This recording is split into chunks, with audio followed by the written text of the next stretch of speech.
What's good, ladies and gentlemen?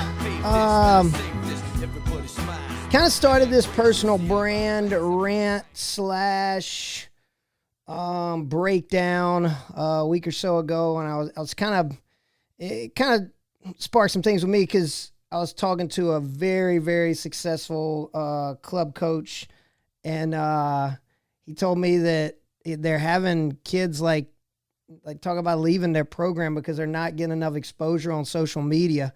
And it kind of blew my cap back a little bit when I first heard it, because I'm thinking like, man, like I can't even imagine evaluating like my kid getting exposed on social media over like amazing coaching and mentorship. But that's the world we're living in right now. Mom and dad want little Johnny to get his props. I get it. I get both sides of it. I'm on both sides of it. And again, I don't do a ton of bragging on our individuals in our club. I cover them, I tag them in a lot of stuff I'm doing, whether it's technique or this, that, and the other. And I try to give them stuff that way. And we brag on them a little bit when they accomplish something big, but it's tough to keep the playing field level, right? So like you got a youth kid is in his first year, and then you got a kid that's, that's crushing everybody in the country at the high school level. Like, obviously that kid at the high school level, a lot of people want to give him more shine and things like that. So, and then, little Johnny that just started a couple days ago, like, so how do you balance that? And that's kind of where I was approaching it from, social media is not a bad thing. But with anything, too much is not good, right? Don't do anything in excess. So what I want to do is I want to kind of try to, I talked through it and kind of talked to why I think the importance of social media in today's world, in today's business world, and in today's like personal branding world, mainly with the focus of talking about athletes, whether it's college athletes starting to monetize their likeness or things like that. So that's kind of where I'm headed. But today is going to be a little bit more execution based. I've spent a good bit of time because I'm looking to kind of bring somebody. I do all our social media. I do every bit of our social media: Compound Wrestling, Rockfin, Compound Sportswear, Compound Clothing. I do all our email campaigns. I handle all our social media and marketing on top of the other stuff that I do. And anybody that's attempted to do social media on any level understands that it's not playing on your phone like a lot of people think, or just messing around on Facebook and Instagram or Snapchat. Like, it is a lot of freaking work to consistently put out content that resonates with what you're trying to do. So what I did personally, this was an exercise for me. I went back and kind of listed and mapped out what I do and the methods that I go about doing them and the reasons why I go about doing them as a personal exercise for me. And then as I started getting into it, I'm like, man, like this is some stuff that I've stolen from Gary Vee. I've stole from so many people, and then just kind of tailored it to my own to make it work for me and make it work for what I'm good at and what I'm not good at, and just have a strategy in general. So what I'm going to do is I'm going to run down kind of strategy and reason why, and then I'm going to run down execution. And I'll probably end up breaking this into two pieces just because it's just going to be long. And for people that aren't very interested in actual social media growth and execution, and they only just want to post something and immediately get a bunch of people to say, "Oh, you're amazing. I love you. You're great." And they're just looking for acceptance, as opposed to, boots on the ground, getting in the trenches, resonating with an audience, and then leveraging that audience for X. Okay. So first off, let's kick it off and talk about what actual branding is. So branding, in no uncertain terms, is basically the intentional effort of an individual or a company or an entity to influence the public opinion or perception about it, whether it's a product, whether it's an individual, whether it's a service. So branding is an intentional effort through some form of communication, email, spoken word, poetry, Instagram post, any of that helps skew or enhance or create a perspective of X. All right. So you can do it in the negative realm. You can do it in the real positive realm. Okay. And the biggest thing, say tomorrow you wake up and you're like, look, I'm going to start working on my personal brand. And this is all stuff that, like I said, I'm putting together, and this is the kind of execution from me, but I geared it a little bit more towards, like, if I'm an athlete, say I'm a Roman Bravo Young, who I've mentioned before, I think he's killing the game as far as media goes. Me and him have had a lot of conversations about personal brand growth and things like that. I'm not taking any credit for anything he's done. The kid's light years ahead of everybody else in the wrestling game, in my opinion, and even Gable. And I'll talk a little bit about why, just because of the way he's diversified what he does. First thing you got to do is find your brand why. Find your why of what you're putting content out there for. So if you want to be known as, say, a great technician, that's got to be the core of what you're putting out. So if you want to be say a guy like Buck Watkins, who is a tireless hustler. The guy does tons of camps all over the country, but his kind of perspective on things is he likes going to small programs. He likes going to small towns. He likes impacting a lot of these programs that maybe, say, can't spend, $3,000, $4,000, $5,000 and bring in a big name, but still wants to have an outside high level technician come in. And he comes in and works not just small groups, but I mean, and he'll say it. He even puts it out there. Hey, if like you're a small program in a rural area, like that's kind of his why for coaching. And I love the way he's trying to impact on that plane. And there's still plenty of growth, plenty of impact, and plenty of money to be made in that area. But he's kind of found his why for coaching, and all he's got to really do is start purposing all the content he does to kind of gear towards that market and grow that market. So, and there's guys that are looking to grow in small markets, and there's guys that are looking to grow in massive markets, and neither are wrong. You just need to start positioning yourself for the markets you want to get into. So your content why is pretty important. And you're going to grow your following, your audience, your network, and you're going to self-promote or promote your brand or whatever within that realm, right? That bucket of what you're choosing. Now, can you have multiple buckets? Absolutely. But again, you got to have that one core that you're starting with and build from there. You can have multiple layers and a couple other buckets. But again, that's the,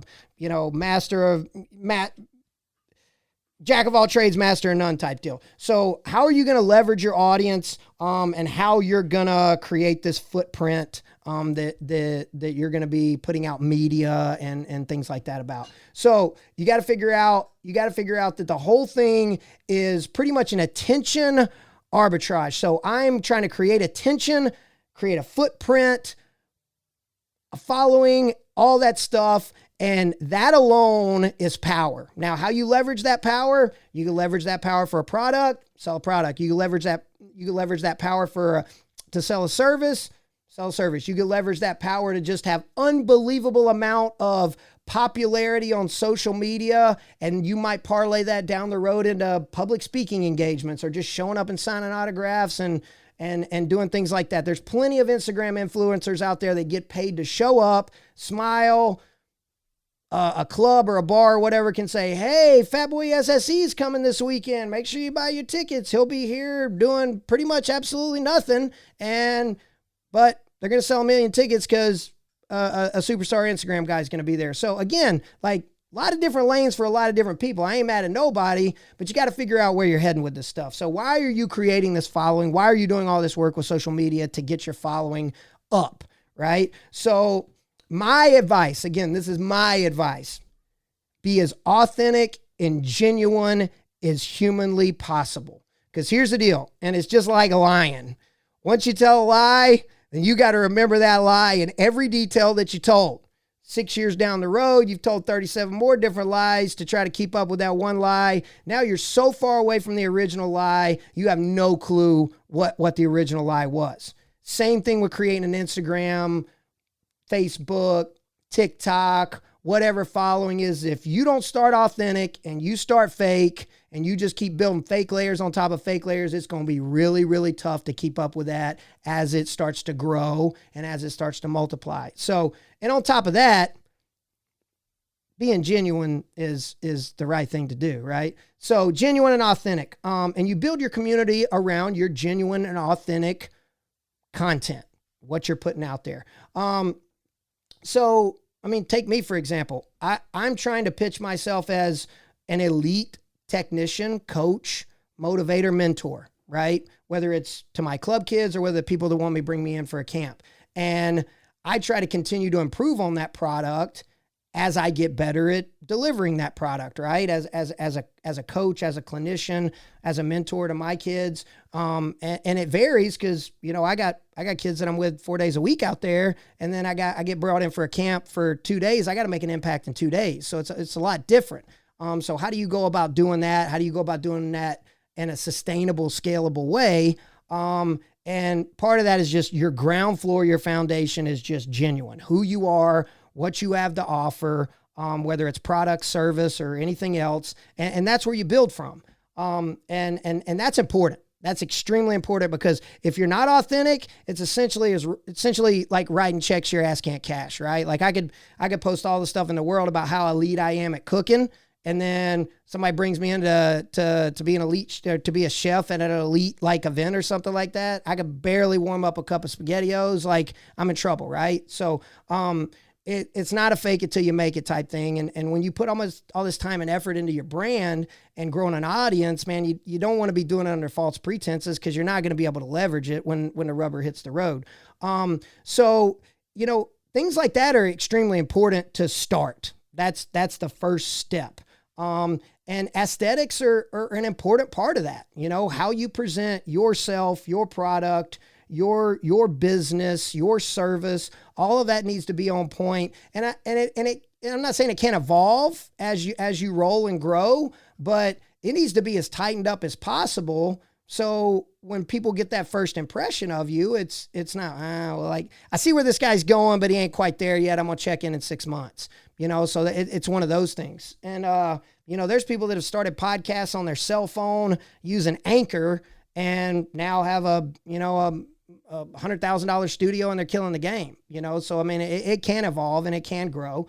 And you know, it's kind of like us, for instance. We started at a little crappy, like me and Roper started a little crappy metal building, you know, down the road from here, you know, 13 years ago. We moved into this building 10 years ago. And, you know, we've enjoyed the fruits of building, you know, one of the coolest clubs in the country. So, you know, and I take a lot of pride in that, but it's been a ton of work.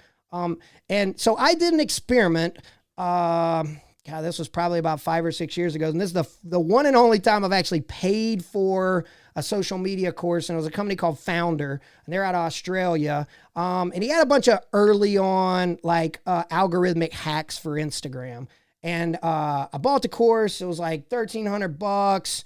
I was like, man, I'm out of my mind. It had some amazing stuff in it, like just on how to position yourself, kind of some of the things I talked about earlier, but some decent hacks as far as, you know, keywords and aligning with other people in your space and things like that, to help grow your brand. So I did this experiment and they were like, look, you can grow up to, you know, 100,000 followers in a year. And I'm like, look, I'm going to do this for a couple months. I'm going to see if I can get to 10 grand.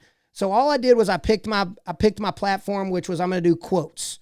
So I'm going to do cool pictures with motivational quotes. And I'm going to tag them right. I'm going to align with some other guys that are doing quote accounts. We're going to kind of share each other's content and like each other's content and this, that, and the other. And just in short of like 3.5 months, I grew the account to like 10,000 followers. It's Empires, Not Kingdoms. You can probably still go find it out there on Instagram. I don't post to it anymore, but it was more of a proof of concept. But the flawed part of that concept is there was probably 10 or 12 other people that were doing quote accounts just like me. And we all partnered together and it was like, hey man, I'll like your content and share it with the masses. If you like my content and share it with the masses. But it ended up being just a bunch of the same quote account people sharing content with each other. And it never really got to the outside layer of like just the average ordinary, you know, person that's looking for a cool motivational quote to get their day started, right? I mean, I follow a ton of motivational quote accounts and because they enrich my life. It's things that make me, spark ideas and things like that. I look at a cool quote in the morning, puts things in perspective for me, and I move on with my day. So there is a reason to have those quote accounts. However, if they don't reach the outside world and it's just a bunch of people selling to each other, then you're really not growing an audience. You're growing an audience, but you're growing an audience of people that are trying to do the same thing as you. It's not somebody you can sell something to or appeal to other than, hey, I'll help you grow your account and you help me grow mine. Now we got 100,000 followers, but it's all the same people that are doing the same stuff we're doing. It makes absolutely zero sense. And if the account blew up and I ended up with 20, 30,000 followers, 100,000 followers, I was like, man, I'll do a cool little lifestyle apparel line attached to it and try to market to them, and, boom, we're off to the races. And kind of lost interest, but I also kind of realized that there was a flawed method about what I was going on about. And that was the early founder days where everybody was just trying to explode on Instagram and they weren't really providing value in a form of content. So it was a little bit skewed. Now, one of the biggest things, I talked about that in the earlier podcast, just breaking down personal brand, is there's this huge barrier to social acceptance on social media. And that's the slippery slope, right? That's where a lot of people get stuck in. Am I growing an audience or am I growing acceptance? And that's kind of like when you're starting to lose weight, right? It's like, I'm going on a diet. And then they tell you, don't get on the scale. Just because you're not losing pounds doesn't mean you're not transforming your body. Muscle doesn't turn to fat, but you can transform your body from being a 200-pound fat person to being a 200-pound lean killing machine, right? So social acceptance, meaning everybody telling you you're doing such a great job and you're amazing and your content's off the charts, social acceptance-wise, doesn't necessarily mean you're putting content out that adds value, right? So you want to make sure you're genuine and authentic. You want to make sure you're adding value with your content, whether it's to entertain and make laugh, whether it's to educate. You got a million ways you can put out content to add value, right?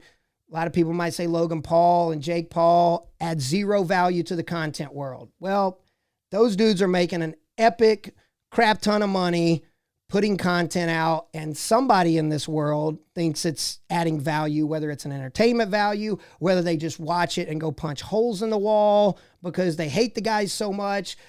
There is an inherent value, or those guys would not have the following they have or the millions of dollars that they're making off the following. Okay. And they have parlayed that into clothing and appearances. And now Jake's going to get punched in the face by Ben Askren, and the whole wrestling world hopes to God that Ben Askren does not lose to Jake Paul. That's total another sidebar. So we got authentic, we got content that our followers or future followers will value. Now, as I'm putting out content, the same time I'm putting out content, I've got to be thinking in the back of my head, does this align with my audience? Okay. And it doesn't have to align directly with my audience. Okay. It can be something similarly related to my audience. So I'm the wrestling guy, right? I'm putting out technique. I'm putting out motivation. I'm putting out whatever. It's okay for me to put out diet stuff. It's okay for me to put out weight cutting stuff. It's okay for me to put out strength and conditioning stuff, or partner with somebody that provides that, because all of that lives in that same realm. Okay. So your content needs to align, write that down. Your content needs to align with your goals of what you're growing your social media for. Again, if it don't align with it, you're going to have people come and go. You're going to have tons of followers sign up and be like, man, I love this initial content he's putting out. Then you're going to shift a little bit and they're going to be like, whoa, what is this? I thought this was like a diet site and a recipe site. Now it's now it's an arts and crafts site. I don't know what account I'm following anymore. Okay. So has to align. And I kind of break it down into two different types of content. You got organic content, which is, I put it out there, people share it, people love it, they talk about it, gets tons of views, starts trickling back to more followers, starts trickling back to more brand awareness, starts trickling back to more people think Cliff Fretwell's the greatest person on the planet. And then that is that organic kind of cyclical thing that happens. Now, you can have paid reach as well. So you got organic and paid reach. All right. My organic does its thing. My paid, it is what it is. I pay for it. And that's not bad to pay for reach. Again, you pay for reach to get that fringe out there to start looking over the fence at the rest of your content. And they're like, oh man, like I stumbled across this on an ad in my Facebook feed, but I clicked on it. This dude's got a wealth of knowledge out there. All right. So I'm going to start following this guy. I'm going to start signing up for everything he does, whether it's a camp, clinic, seminar,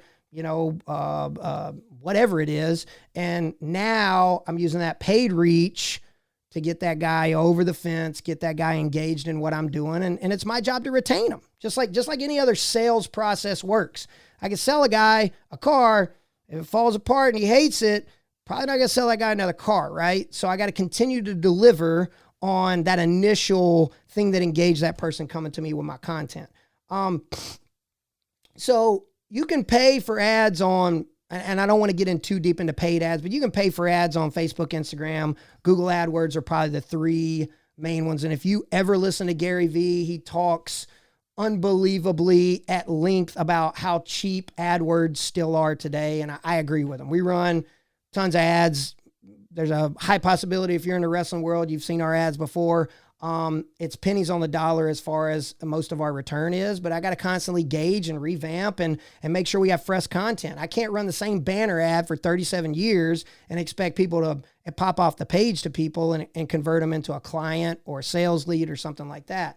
So your paid reach is important, but your paid reach, you need to make sure you're much more calculated with, and you make sure you're getting somewhat of a return, whether it's a return in followers or brand awareness, or return in forms of sales, or getting information from somebody. A lot of people get leads to get information to like a ClickFunnels website and collect email addresses and then market back to those email addresses, things like that.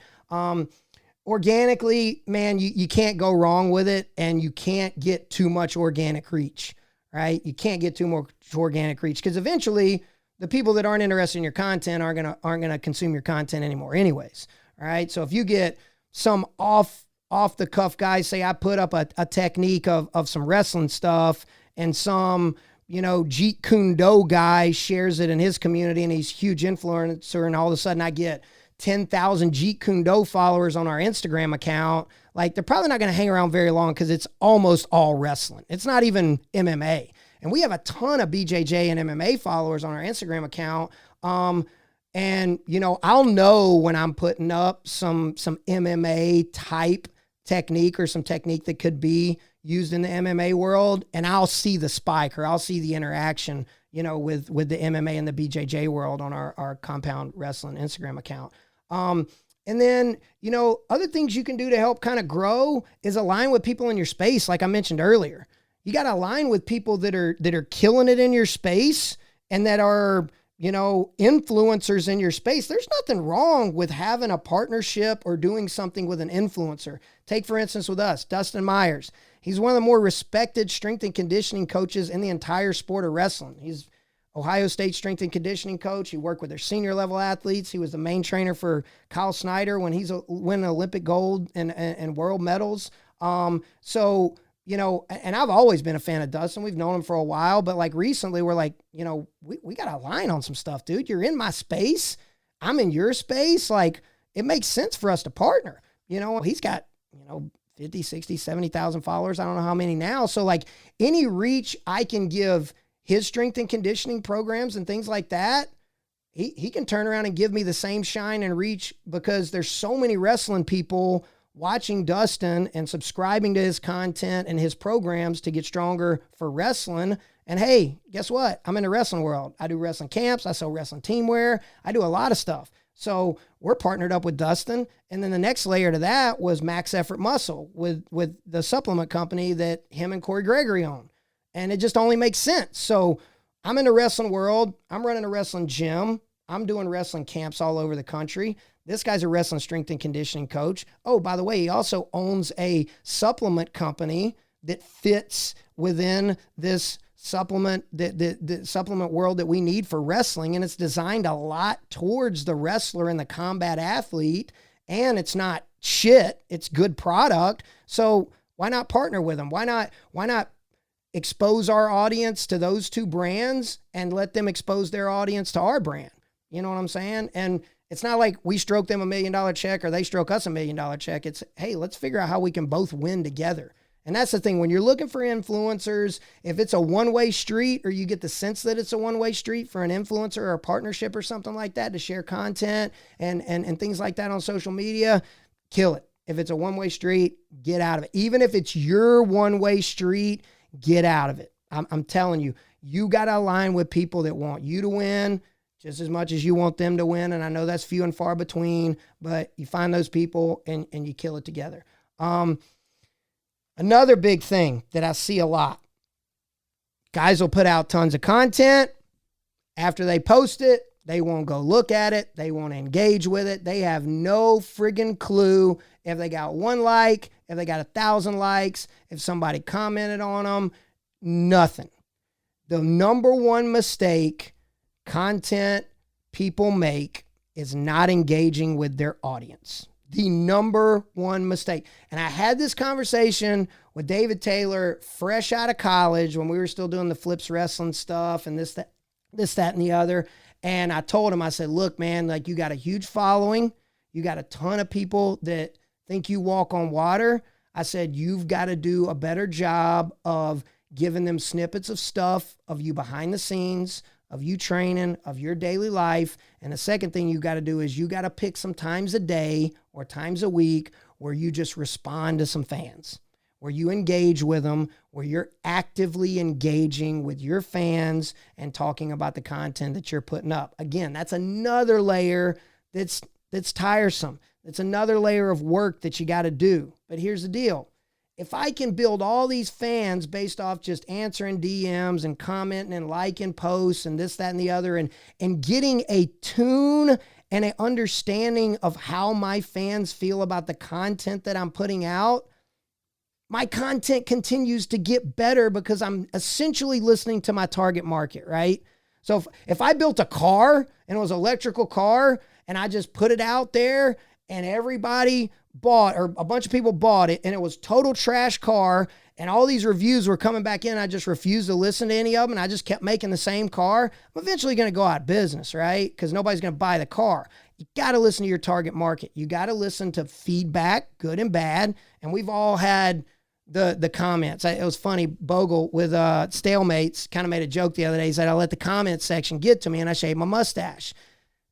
You putting content out, and you're not engaging and consuming your comments, not to argue, not to boost your ego, none of that, but to understand what your fans' reactions are to your content, you got no way to improve your content to your target audience, if that makes sense to you guys. So make sure that genuine, right? We're genuine. We're staying authentic with what we're doing, right? Hold on, let me make sure I got all this stuff right. I'm getting way ahead of myself right now. So make sure we're being genuine, right? Make sure we're putting out content that resonates with our target markets, and we're putting it out across all platforms, which I'll talk about in a second. And then in that process, I'm trying to align with specific influencers in my space. Because here's the deal. And I'm sure everybody has had it happen once or twice. I'll use an example with me. Like I love Lil Dicky and his style, and his show comes out, right? And he's got his buddy Gator that's on the show. And they had an episode and you guys watched it, but like Gator legitimately struggles with like severe depression and bipolar and stuff like that. So that was something that after the show aired, he kind of got his following blew up, and he started using that to create some awareness for that type of stuff. And it's something that's close to home to me. So, I just reached out and DM'd him. I was just like, hey man, like I really appreciate what you're doing and drawing awareness to this type of stuff. And the dude like DM'd me back. He's like, appreciate the love. Appreciate you being a fan of the show, blah, blah, blah. I was like, dude, I was like a kid in a candy store. Like this wasn't even like, it wasn't like The Rock answered my DM or anything like that, but he took the time to answer me, and it was just like, man, I'm gonna be a fan of this guy for life, dude. I don't care what he does. Like the dude's on cloud nine, just had a hit show. He's on top of the world with him and Lil Dicky, and he took 2 seconds out of his day to hit me back. Yeah, I'm a grown man. Yeah, I'm fanboying it up, but again, that's a perfect example. I'm a 44-year-old grown man. That's a perfect example of that guy taking a couple seconds out of his day and me tuning into every show he has after that. So all that being said, talking about, DMing Gata and him responding back to me, he was talking about creating awareness for depression and things like that. Like, I'll be a fan for life, right? I'll buy his merch. I'll watch his shows. I might go to appearance if he's got one in Atlanta, things like that. I'll be an admirer and a fan of his just for the couple seconds he took to answer me back. And I think a lot of people grossly underestimate the value of interacting with your followers. Maybe you don't look at yourself as like a big personality and you have fans, right? I don't either. Like, somebody DMs me, it's just a wrestling coach and we're just talking wrestling. I don't look at it as like, oh, we got 70,000 followers on our Instagram account, so everybody that follows me is fans. I don't look at it that way. It's like ridiculous for me to think of it that way. But when somebody DMs me, I always make sure I respond. Always make sure I respond. Every comment, if you go look on Compound Wrestling Instagram account, you're going to be hard-pressed to find a comment that I didn't like or respond to on there, because I think that's important that I do that.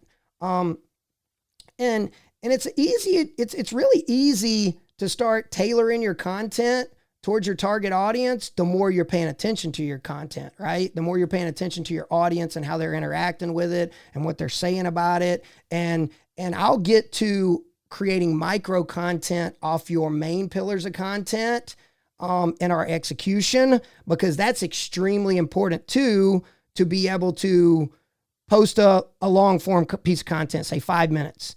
And like all your fans picked up, or all your followers picked up on one or two things that you said or did in that chunk of content. And then now we can pull that one piece of content out that's the most important, popular piece of content out of that whole 5-minute piece. And then we can start peppering that around and let it go organic and let people talk about it.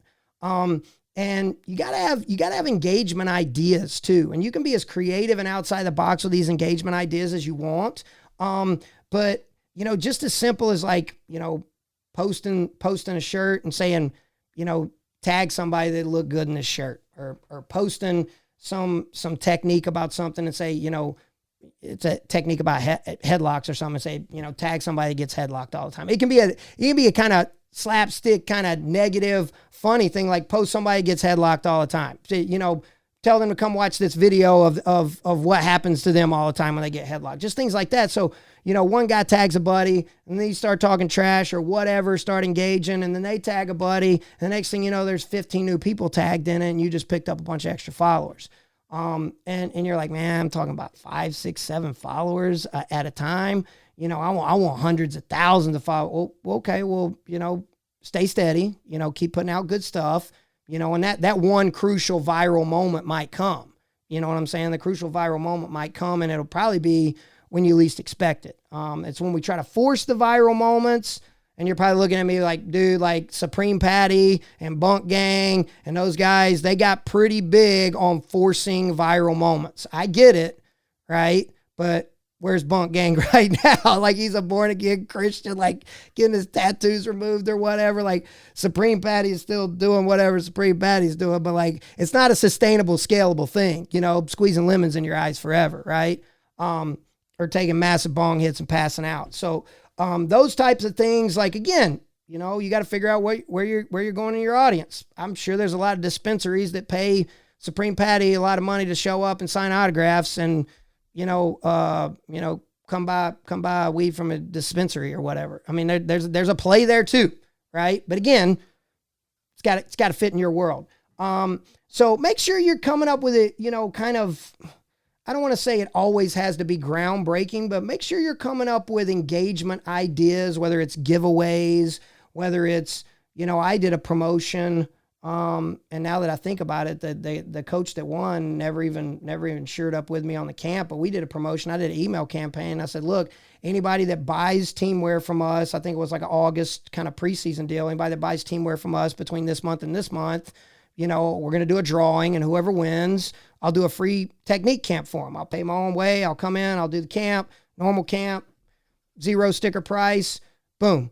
And we got a little pop from it. And, I don't even remember who won. I think it was Mill Creek in North Carolina or South Carolina or something like that. And never reached out to me and got the date. So maybe I need to make good on that. But, things like that to get people to engage, to create an action, to get them to do something, whatever it is, something is.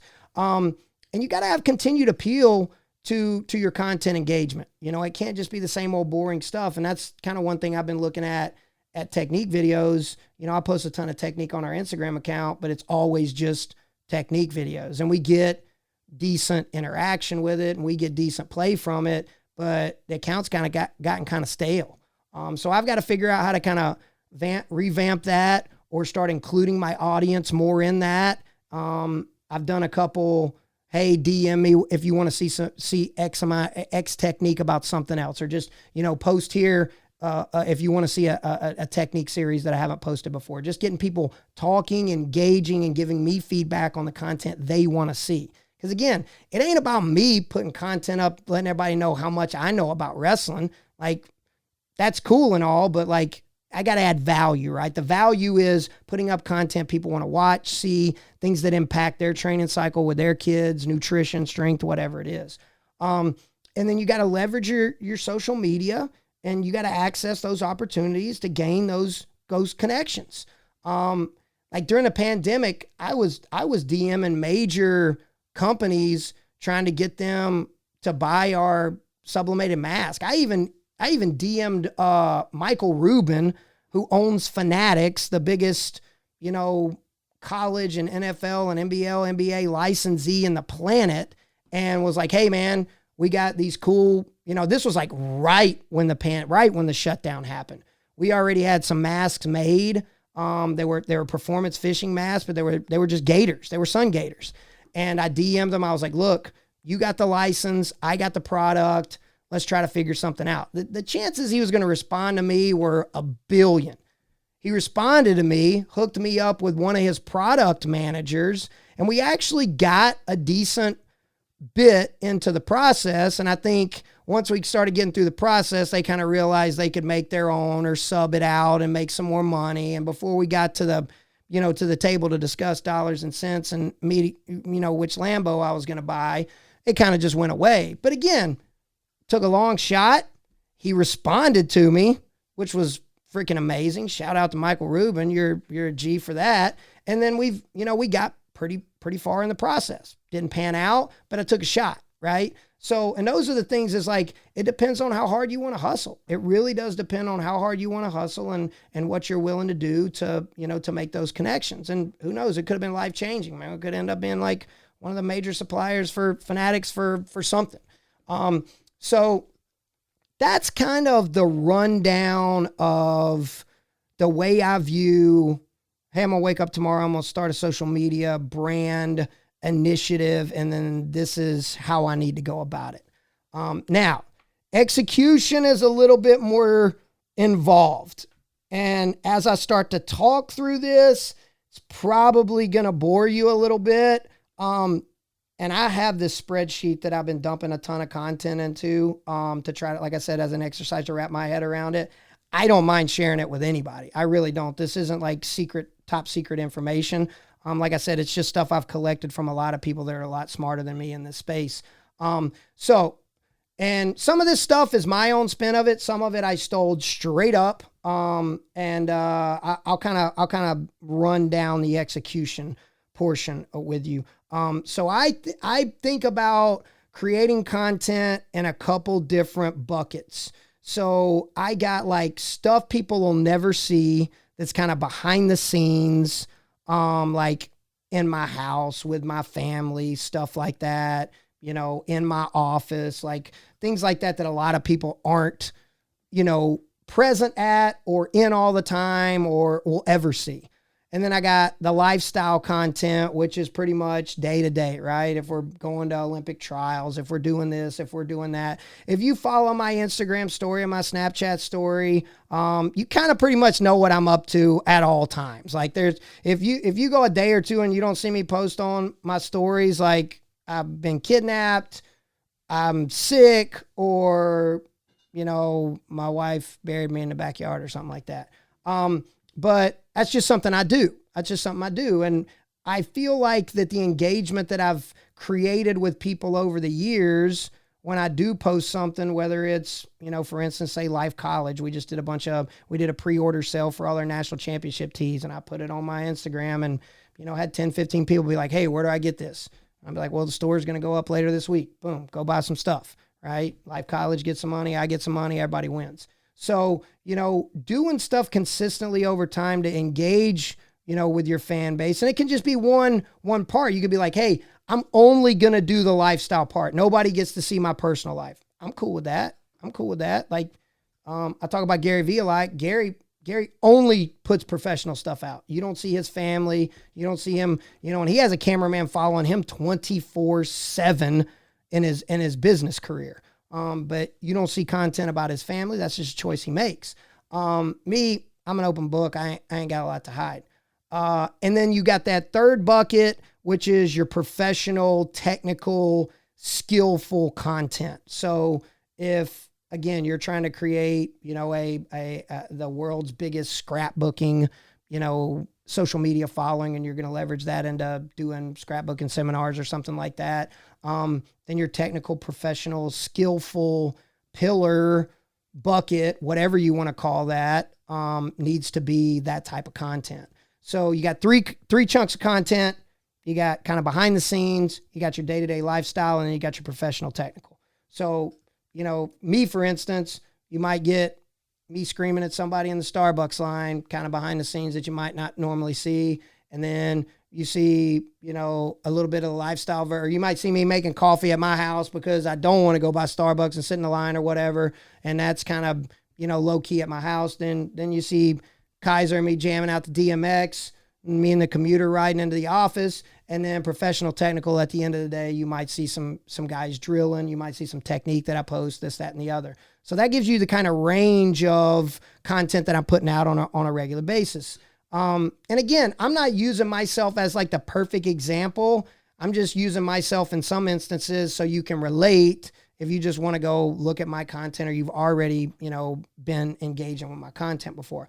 Now, you got document, you got create, then you got multiple layers of execution, okay? So when I say document, I'm talking about actually physically creating, capturing, manufacturing content, okay? And we got a lot of different types of content, all right? And I'll break it down to you in a bunch of different levels. There's about 12 of them. So I got basically just a simple image.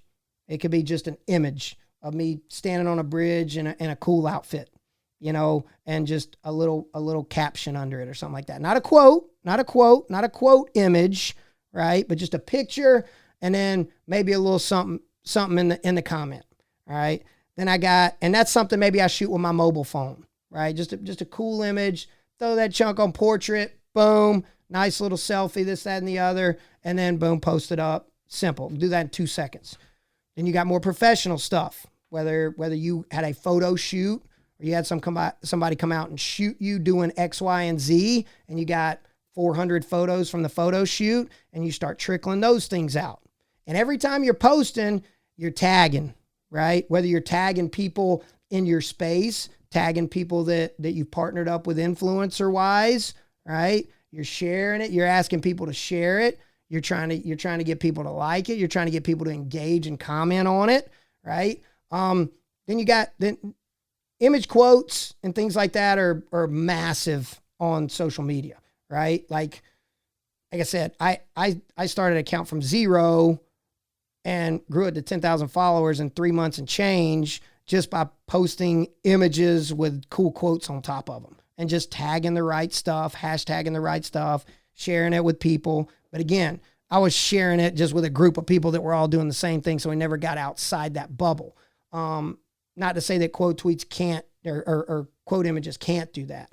And these are things, I got a mobile image, I got a professional image, I got a cool maybe designed image that I spent a little time in Photoshop on, or I got somebody that does some cool effects with Photoshop, this, that, and the other. And then I'm posting it on my channels. I'm posting it on Instagram. I'm posting it on Facebook. I'm posting it on Snapchat. I'm posting it on TikTok. I'm posting it on LinkedIn. Depending on the content I'm creating and the audience I'm trying to reach, right? Like with me, Instagram is everybody. Facebook, old people. Snapchat, people that are still kind of not really, really young, but not really, really old, but hadn't completely left and went to TikTok. And the only one that I'm not super consistent on is TikTok right now. I'm just not. Just try to force myself to do it. Just didn't fit in the cards for me. And I might revisit it back, but I just didn't think that TikTok was the fit for just what I was putting out on a regular basis. None of my stuff was planned and produced and things like that. And I dang sure wasn't dancing. So, and I know a lot of people post other stuff other than just dances, but, and that's something that this evaluation that I'm doing right now, I've got to go back and figure out if I'm missing a huge market with TikTok. How many people on TikTok are buying teamwear or bringing me in for wrestling camps, or going to sign their kid up for wrestling training at my gym based off of what they saw off TikTok? Probably not a ton. All right. So, but again, you miss 100% of the shots you don't take. So if I'm not posting anything on TikTok, I'm definitely not getting any followers. I'm not getting any brand recognition. I'm not getting anything. Now, so we got mobile, professional, and then kind of a produced image, right? Which is your static content. Now you got video. You can shoot a video on your iPhone, quick and dirty. You can do, which is point, video, stop, post it. Not any video editing, nothing. Tag, share, like, subscribe, the whole 9 yards. You can put that on YouTube. You can put that on Instagram, Facebook, LinkedIn. You can put it on all of them. Rockfin, Patreon, depending on what it is, you can put it on a million of these different platforms to continue to resonate, grow your audience. Now, you got simple edit video. So I didn't just point, shoot, upload. I point, shot, then I opened it up in iMovie, VidLab, Splice, WeVideo, some app I got on my phone. There's a million different apps out there now that you can click a couple buttons and go from, I just shot this video on my phone, to holy freaking smokes, like Scorsese grabbed my video and did something cool with it. And then you got produced video, which is I shot it with a camera. I imported it into Final Cut, Adobe Premiere, something like that. I edited audio, I edited video, I had some overlays, some After Effects, some things like that. And now I got a produced piece that I'm going to put out. Like, I guess a produced version would be like when I put a vlog out and I do, video overlays and text overlays and intros and outros and overlay music and this, that, and the other. Whereas like I did a time lapse of me putting the, the Legends wall up last night. I just do a techno track over it, put a opening and closing card on it, and boom, that was done. That was more like a simple edit video. I didn't do it on my phone, but I would kind of consider that a simple edit video. You get a little bit deeper into it. You can kind of figure out where you're going from there. Then you got audio podcasts. You can grab your phone, download Anchor, start audio podcast immediately. That's all you need. That's all you need. You can record it on your phone. You can upload it to a million different networks, paid, free, whatever. And some of the networks, you got Spreaker Studio, you got Podbean, you got SoundCloud, you got some of these other ones that you can post out to. You can do a Google search for podcast distribution, and there's a million of them out there. What I would advise is, if you're going to distribute some type of audio podcast, that you use a service that puts it out to multiple platforms. So I use Spreaker Studio because I got ready to start my podcast. And I called up Jason Bryant. I was like, hey, what do I do? And for what I've experienced with Spreaker, it gets all my stuff to all the platforms that I want it on with one click. I upload it. It goes iTunes, SoundCloud, YouTube. It goes everywhere I want it to. Now, I don't put it to YouTube because I put the video on YouTube. If you do it through Spreaker, it'll only distribute your audio. But do your homework. Watch a bunch of YouTube videos. There's a ton of people out there that'll give you advice on creating content, distributing content. I'm not a content distribution expert. I'm just giving you guys kind of a rundown of some ideas of how to create and distribute and grow an audience. Then you got audio and video podcasts. Pretty much what I'm shooting now. I'll sync up the audio from from this whole setup into with the video. So I'll have good audio, good video, because the audio in that camera, the Canon M6 is not great. Even when I put the boom mic on it, it's not great. I got the SM7B, and this is the mic. So audio video podcast, then that's just me talking head. So I can put this on iTunes, or somebody could go and be like, hey, I'm going to watch a new podcast, and be like, oh, it's just Cliff talking. I don't want to see his ugly face. I'll just cue him up on iTunes while I'm driving to work. Cool. No big deal. Then I got audio video, or I got audio with it's me and somebody else talking. So somebody's Skyping in or calling in through Ecamm or StreamYard or OBS or Skype or Riverside or Switcher Studio or any of those platforms that people use to have call-in audiences. Like Skype, you can get your own phone number, and that's the phone number they call into. I use StreamYard. That's what we use for live broadcaster and NCAAs that me and Nomad did out at the Boom Ranch. StreamYard to me is probably the easiest thing. Most people use StreamYard. I think the rest of everybody else probably that's using a third party probably uses Ecamm. Ecamm's pretty cool with call-ins and things like that.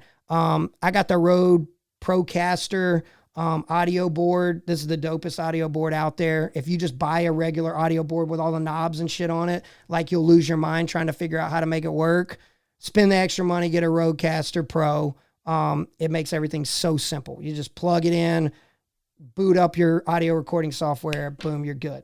So you got audio, video, podcast host. So now it's me, and it's a split screen of me and, whoever.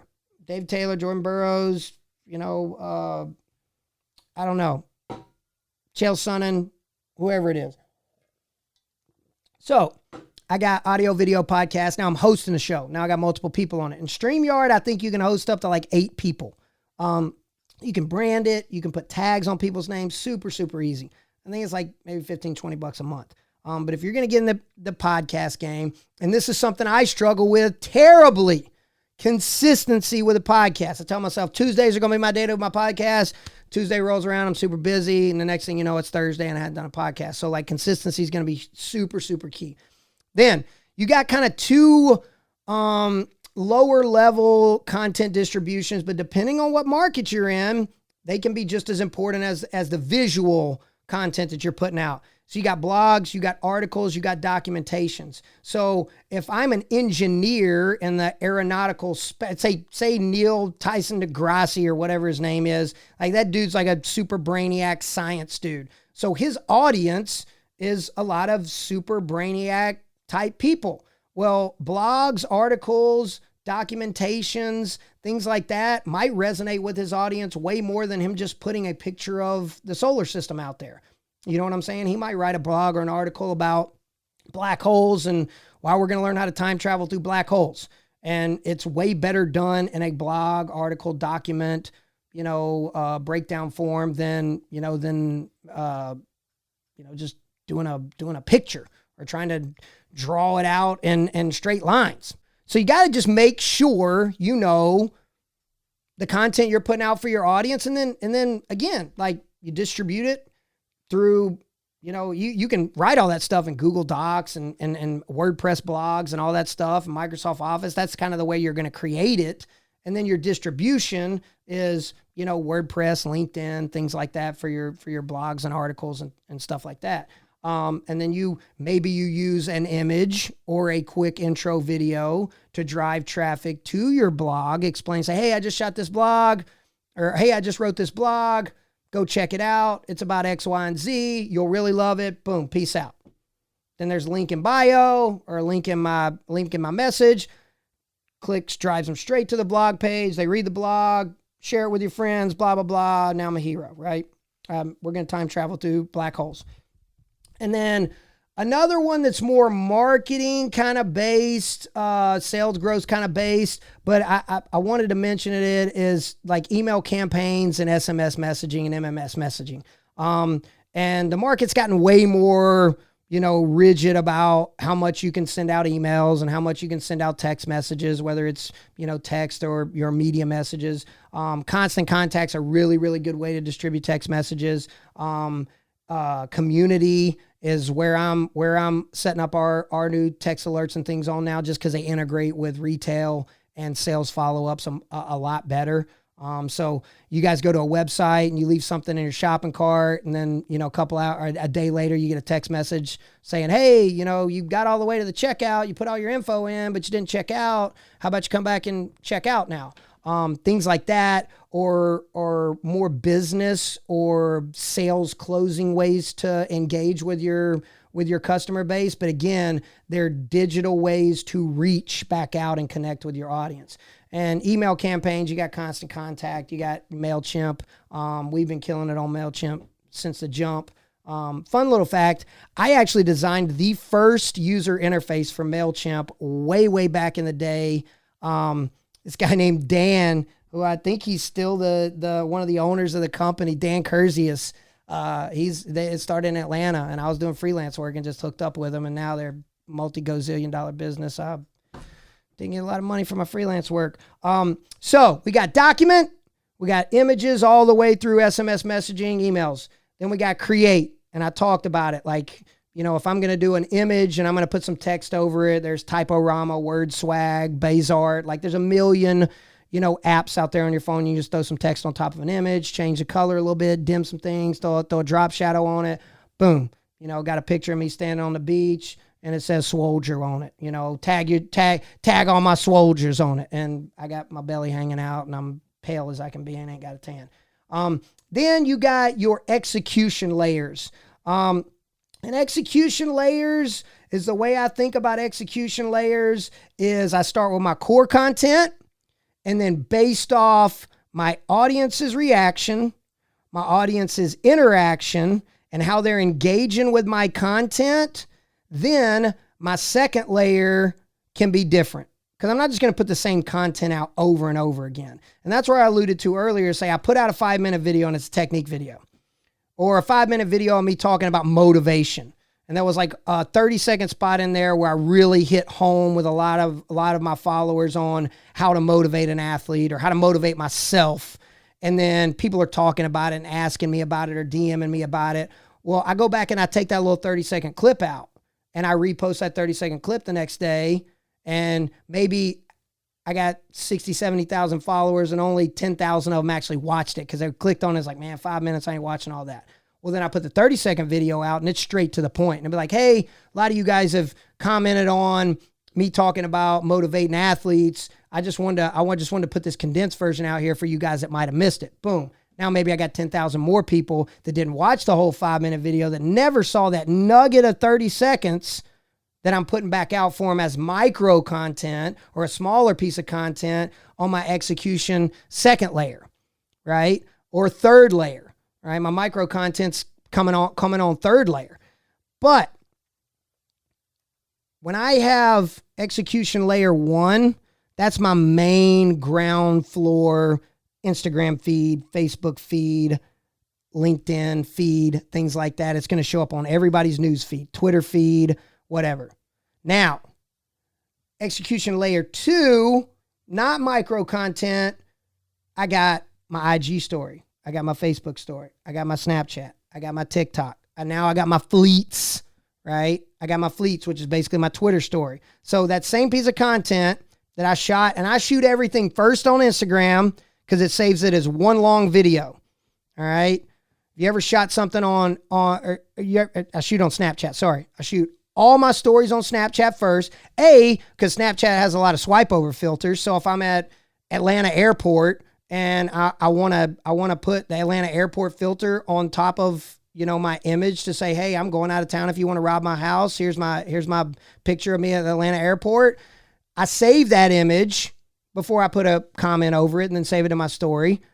And I save it in my camera roll. Now I got a picture of me at the airport with the Snapchat filter on top of it. Save that out. Now I got that image. Now I put it to my Instagram story. Got that same image. Now I put it to my TikTok, put it to my fleet, whatever it is. Same thing with a video. If I got a video on my Snapchat, it shoots one chunk of video. If you shoot a 30-second video on Instagram, it's going to break that video up into multiple 15-second videos. Now you got 3 videos that you got to splice together and put on other platforms. So that's a little hack there for you. If you're recording one story, and then trying to post it across multiple platforms. And that works the same with all these different types of content, right? From my images down to my audio. I can post that as an execution layer on my main news feeds, and then I can post it on all my stories. Because I'm a news feed guy. I don't watch a lot of stories. Like my wife, she'll watch everybody's story that she follows every night before she goes to bed. Like me, I don't watch a lot of stories. And then you'll got people that just speed watch stories. They'll just click through stories just to click through them, and they won't even be watching them. You got those people too. But again, if you're not getting engagement, if you're just getting a bunch of views, that's one thing. Hey, all these people are looking at it. But if you're not getting people engaging or commenting or emojiing on them, then you might need to think about, hey man, this content I'm putting out is not really getting people fired up. So execution layer 2, we got, we're putting stuff out on our stories now. So we went from news feeds. So we documented, got an image. We created it, shot it with our mobile phone, right? Execution layer 1, we're putting it on news feeds. Execution layer 2, we're putting it on stories. Every time I post a technique video on our Instagram feed for Compound Wrestling, I usually post them in the evenings after practice. The next morning, I share that same video on our story. So the people that missed it that night, if they're story clicking, boom, wake up, you got some wrestling technique for breakfast. And you focus on timing too. Timing's everything. Timing is everything. Like if you send out an email campaign at like 6 o'clock on a Friday, expecting a bunch of people to go to your website and buy a bunch of retail apparel, good luck. Yeah, it's payday, I get it. But 6 o'clock on a Friday, people are not on their computers shopping. They're sitting in traffic, they're out to dinner, they're doing stuff. So it's a wasted execution, right, to reach your target audience. And I went email campaign there because that was just an easy one for me to throw out. And then you'll have a third layer of execution a lot of times too. So I shot my podcast, it's audio only, audio video and a host, doesn't matter. I distribute it to my audio networks. I distributed it to my video networks, Facebook, Instagram, Rockfin, Patreon, wherever I want to put it. I can put it on LinkedIn too. And then my execution layer 2 is maybe I got a static graphic or maybe a logo splash or a still image of that podcast with me and Jordan Burroughs sitting there talking. Be like, me and JB chopped it up the other day, talked about post-Olympic trials and what he's going to do next. Just a still image, episode 427, Jordan Burroughs, blah, blah, blah, blah. Put that out there, let everybody know that the episode is out. So that's the second follow-up, maybe a day later, maybe 12 hours later. Then the third follow-up, after I've posted it twice, posted a video twice of the podcast and then posted a teaser still image, I got some interaction. I got some feedback. I got some people commenting. So third execution layer, I go take out a snippet. I go to take out a clip. A lot of people are talking about when Jordan Burroughs talked about blah, blah, blah, blah, blah. You ever watch Joe Rogan's podcast? Yes, you have. Everybody that's watching this has watched at least one of Joe Rogan's podcasts. If you haven't, you've seen a clip, a teaser clip of Joe Rogan talking to a host that drives you back to, used to be YouTube, back when it was a good show. Now it's on Spotify, but driving you to the full-length show, right? So it's essentially an ad that you're placing, whether it's a still image or a teaser clip, to have people to go back and look at your main content. Right? So that could be a third execution layer. And again, if you're still awake and haven't fallen asleep with all this and you're taking notes, then congratulations. You made it to the next round. We got 2 more layers. And I've already talked about this second kind of chunk, which is your reaction content. And a lot of times if you are paying attention to what people are saying, you're engaging with your audience. You're not just replying. You're maybe even engaging and being like, well, why do you think that? Because a lot of times, like, my initial reaction as somebody who's super, super, super holds my feelings, close is like if somebody says something contrary to, a clip I put up, I immediately want to defend myself. Like, no, you do it that way. Or no, that's the wrong way to do it. Whatever it is. Well, a lot of times just engaging and talking and having a conversation with whoever made it, a lot of times A, can change your perspective, or B, give you a new way to look at what you posted and take another snippet out of that and use that for your micro content. So your micro content is chunks out of your main content that you posted that you feel like is a much more drilled down version that might resonate with your audience even more, or might quickly resonate with your audience for the people that don't like long form, right? So Instagram used to only be 60 seconds. Now Instagram TV, you can put up to 10 minutes. Sometimes I'll still put up to 1 minute and just see if people will, engage more with the 1 minute because it's quick and we're instant gratification society, or if the long form, it holds just as much water. So again, I'm experimenting, I'm engaging, I'm listening.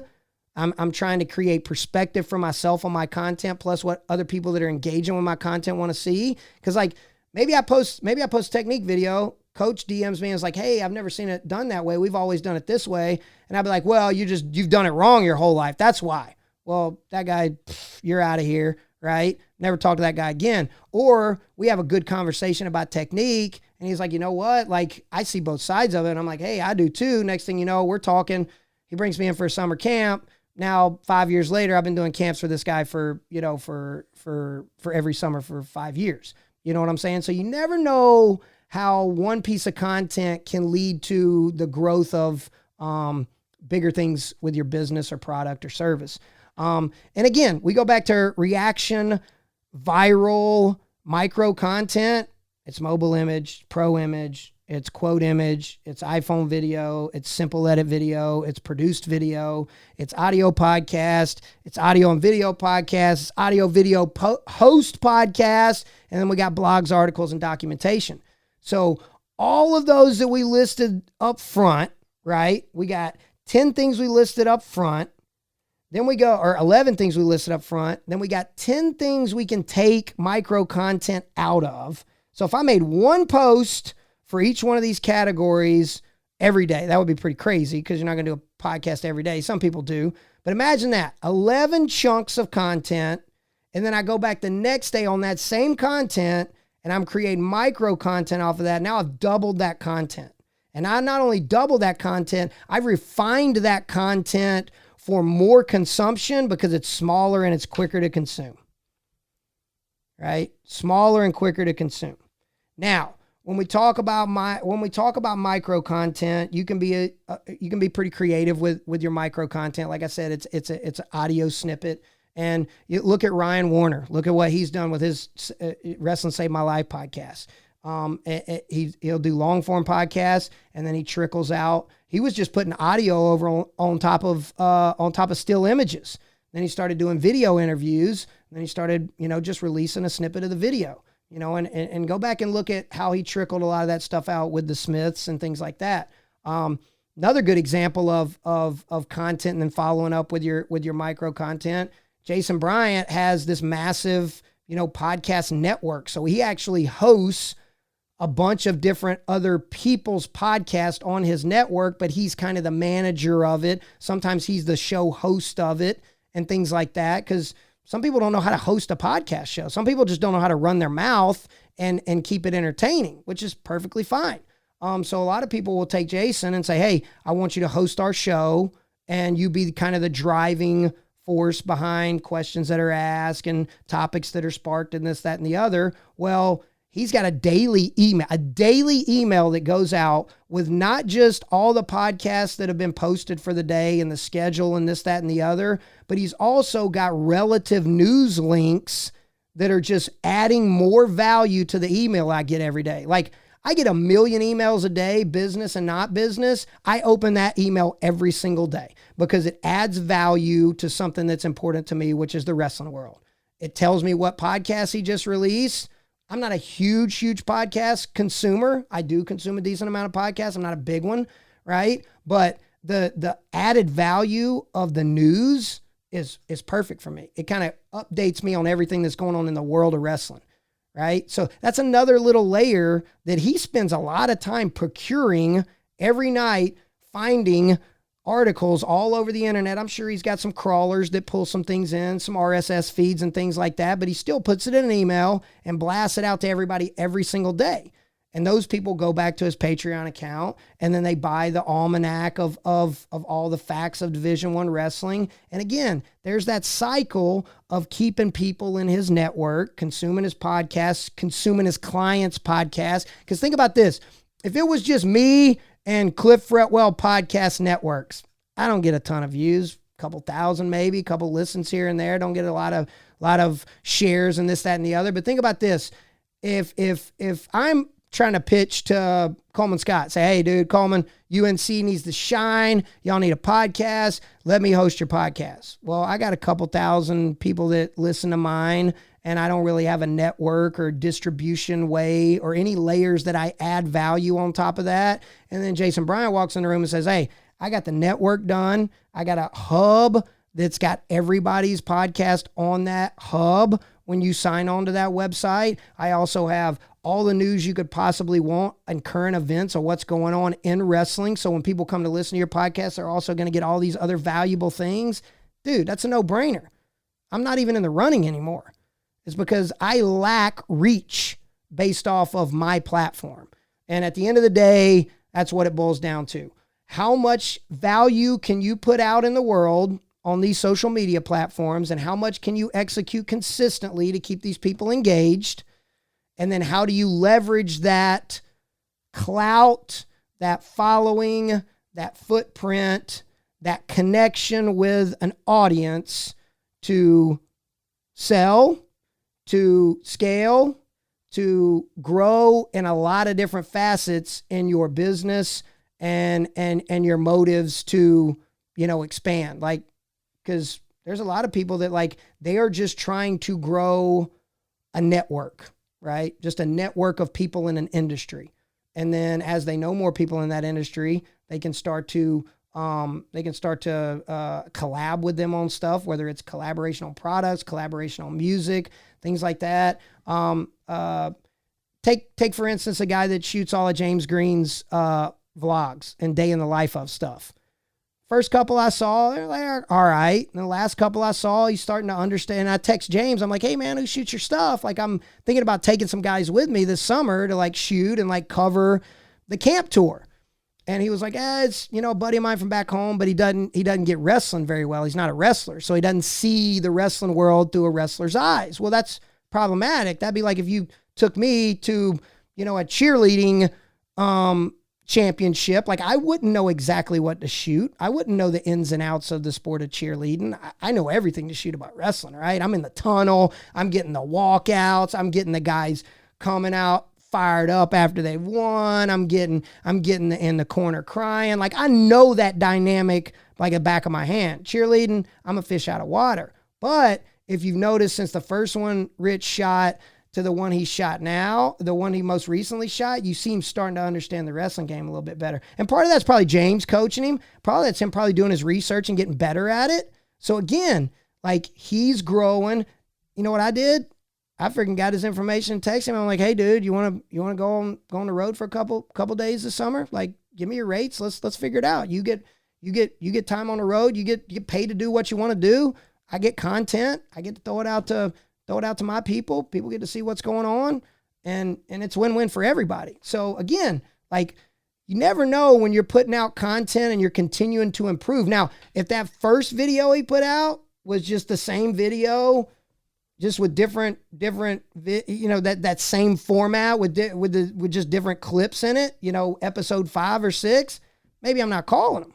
You know what I'm saying? But it's adding it. You continue to add value, continue to improve, you continue to engage, and you'll start to see it. You'll start to see it work. But I've talked enough. I've got a couple more things that I want to put in here. You got apps that are coming out now that people are using all over the place. You got so many ways to put content out there right now that it's just ridiculous for somebody to say it's too hard or I don't have enough means to do it. You got every mean you need right here on your phone. And I'll tell you one thing too. And it's something that I recently downloaded and I've been playing with a little bit, and you've seen a lot of people jump on it. I'm trying to find the app right now. Where the heck did it go? I was actually going to show you guys the app. Dang it.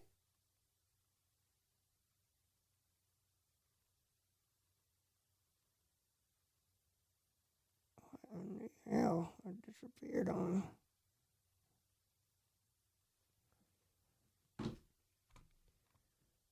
So there's a lot of other ways to distribute content, to create content, to be innovative with content. None of the stuff I mentioned should hamstring you into only doing this. Again, like there's a million different ways to distribute content. I mean, you could think about old school mixtapes, man. They put it on the little cassette tape, man, and they're on the street corner handing it out to whoever would listen. Then it was CDs. You know what I'm saying? Now it's all digital. It's thumb drives. And then now it's just, man, just check my SoundCloud out. So stay innovative. Think about what works for you. Think about what adds value to the audience that you're trying to grow, and then just hammer on it. And don't look at the scale. Don't get on the scale and be like, man, I've been working out for a month and I ain't lost a pound. Don't worry about the followers. Worry about creating a good foundation of value-added content, then focus on engagement, and then just start building and riding those waves and just riding those waves. And it's going to struggle. Like I said, we lost 10,000 followers on the Compound Wrestling Instagram account during the pandemic. I wasn't posting anything. Now, could some of those have been bots that were just following us? Absolutely. But I'm still losing followers, and I'm still putting out content on CMP Wrestling every single day and still getting good engagement. I'm just still losing followers. So for me, I'm not freaking out. I'm going to stay consistent, but I've got to flip the script a little bit and apparently create a little bit more content that's engaging with, you know, with the people that are on the account. So I got my challenges too. I ain't got it all figured out, but appreciate you guys tuning in. Again, if you want this blueprint that I've done, feel free to reach out to me. I'll share it with you. It's in a Google Doc, and let's add to it. Let's make it even bigger and better. If you like the content I put out, man, support CMP Sportswear. We do custom teamwear for everybody on the planet, all sports, our big footprints in wrestling. Man, if you like the stuff we do, bring me in for a camp.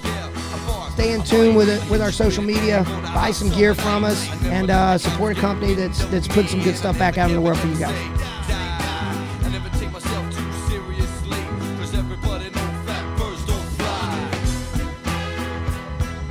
Stick 'em up.